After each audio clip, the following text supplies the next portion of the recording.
Haydi bismillah. Biraz bismillah.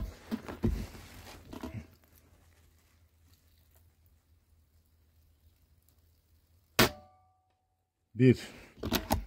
Evet. Gelelim.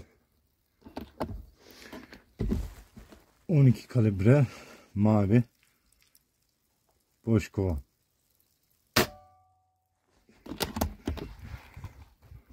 Çok ince gözüküyor.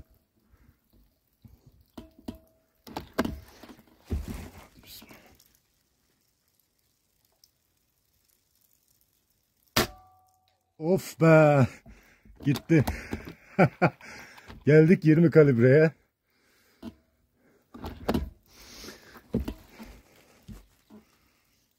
Sarı.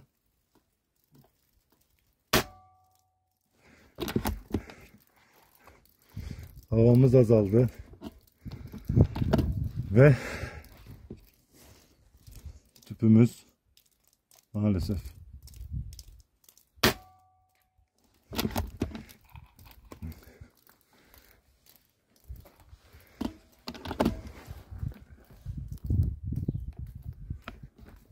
hadi.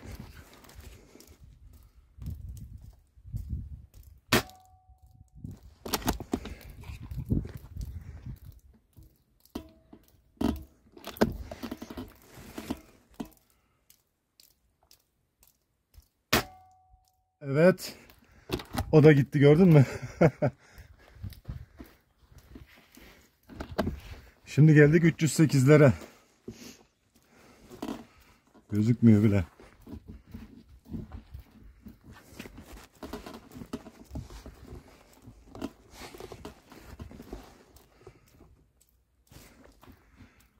Arkadaşlar sehpasız atıyorum.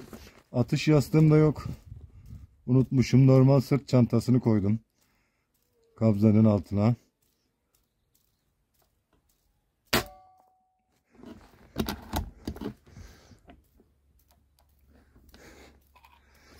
Yani hedef zor gözüküyor.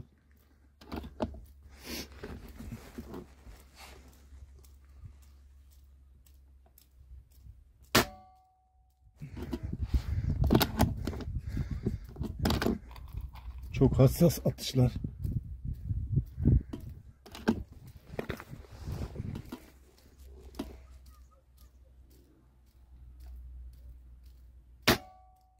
Wow! Gitti.